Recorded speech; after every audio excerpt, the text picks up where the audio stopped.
Pratika. Saya Ria Efrodita. Saya Istianisa Sabila. Dan saya Wanda Budiman. Hai guys! Kalian tahu nggak sih siapa saja yang melakukan pengawasan dan pemeriksaan APBN? Serta, tahukah kamu bahwa BPK memiliki 3 jenis pemeriksaan? Tahukah kamu opini WTP atau wajar tanpa pengecualian yang keempat kalinya secara berturut-turut diperoleh pemerintah atas pertanggungjawaban pelaksanaan APBN? Nah, bagaimana sih pertanggungjawaban APBN itu? Ayo kita bahas lebih lanjut. Maka dari itu, untuk membahas fakta-fakta yang telah disebutkan tadi, kami dari kelompok 3 akan membahas lebih lanjut tentang pengawasan dan pemeriksaan oleh BPK dan pertanggungjawaban APBN. Happy learning! Nah, pertama-tama, di sini saya akan menjelaskan materi mengenai pengawasan dan pemeriksaan oleh BPK.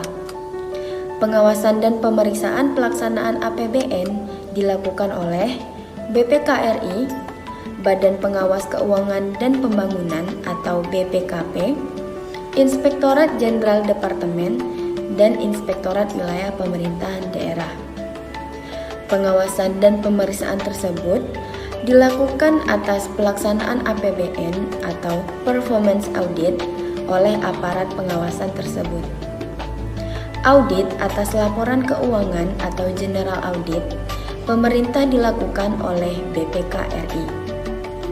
Sesuai dengan amanat Undang-Undang Dasar 1945 Pasal 23 Ayat 5, seperti telah disebutkan sebelumnya, dibentuklah BPK RI.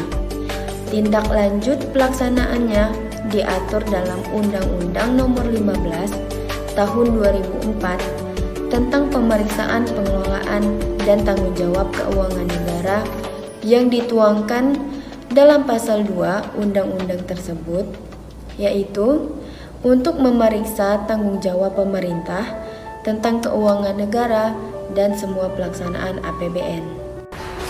Pemeriksaan tanggung jawab pemerintah tentang keuangan negara merupakan tugas BPK RI yang sangat luas cakupannya.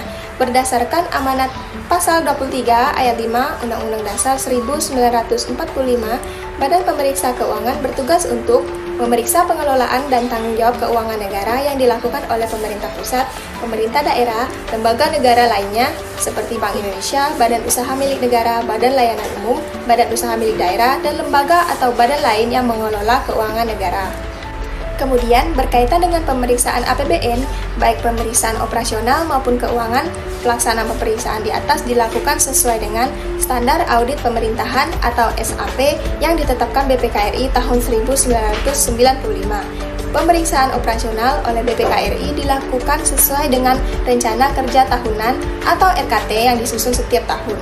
Pemeriksaan ini bertujuan untuk mengetahui apakah perolehan dan penggunaan dana APBN telah sesuai dengan ketentuan perundang-undangan secara efisien, efektif, dan ekonomis. Serta pemeriksaan laporan keuangan kementerian lembaga merupakan pemeriksaan keuangan yang bertujuan untuk mengetahui apakah laporan keuangan yang disusun tersebut telah disajikan secara wajar sesuai dengan standar akuntansi yang berlaku. Terdapat 3 jenis pemeriksaan yang dilaksanakan oleh BPK. Yang pertama, pemeriksaan keuangan. Pemeriksaan keuangan merupakan pemeriksaan atas laporan keuangan pemerintah daerah maupun pemerintah pusat. Pemeriksaan keuangan ini dilakukan oleh BPK dalam rangka memberikan pernyataan opini tentang tingkat kewajaran informasi yang disajikan dalam laporan keuangan pemerintah. Yang kedua, pemeriksaan kinerja, yakni pemeriksaan atas aspek ekonomi, efisiensi, serta pemeriksaan atas aspek efektivitas yang lazim dilakukan bagi kepentingan manajemen oleh aparat pengawasan intern pemerintah. Dan yang ketiga, pemeriksaan dengan tujuan tertentu atau biasa disebut dengan PDTT adalah pemeriksaan yang dilakukan dengan tujuan khusus di luar pemeriksaan keuangan dan pemeriksaan kinerja.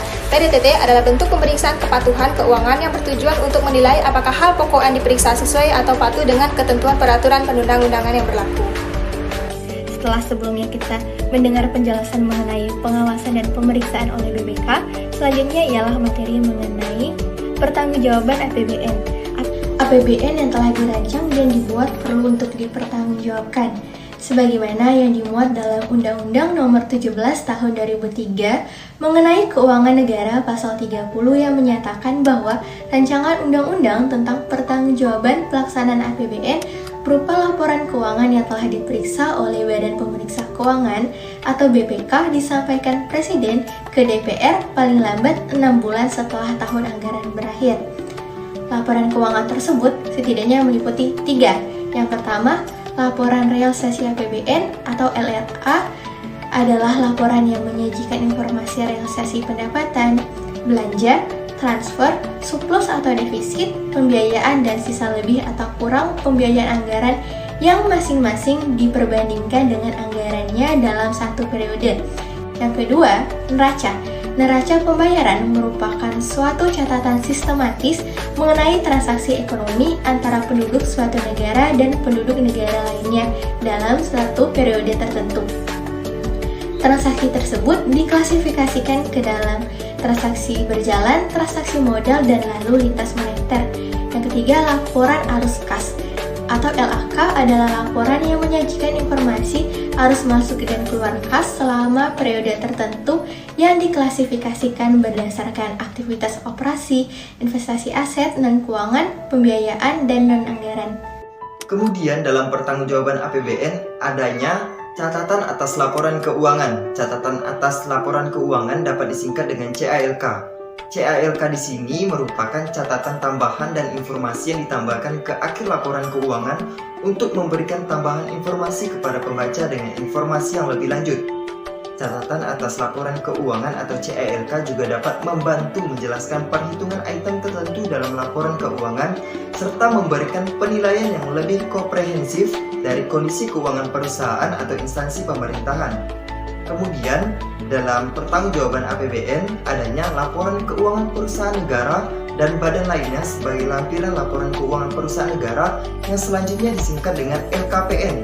LKPN di sini merupakan bentuk pertanggungjawaban pengelolaan keuangan perusahaan negara selama satu periode. Perusahaan negara adalah badan usaha yang seluruh atau sebagian modalnya dimiliki oleh negara. Yang dapat kita ketahui, perusahaan negara di sini merupakan BUMN atau BUMD, contohnya seperti PLN ataupun Pertamina serta PDAM. Kemudian adapun bentuk atau isi laporan dari pertanggungjawaban APB disusun dan disajikan sesuai dengan standar akuntansi pemerintah yang disusun oleh suatu komite yang standar independen dan ditetapkan dengan peraturan pemerintah yang setelah terlebih dahulu mendapat pertimbangan dari Badan Pemeriksa Keuangan atau BPK.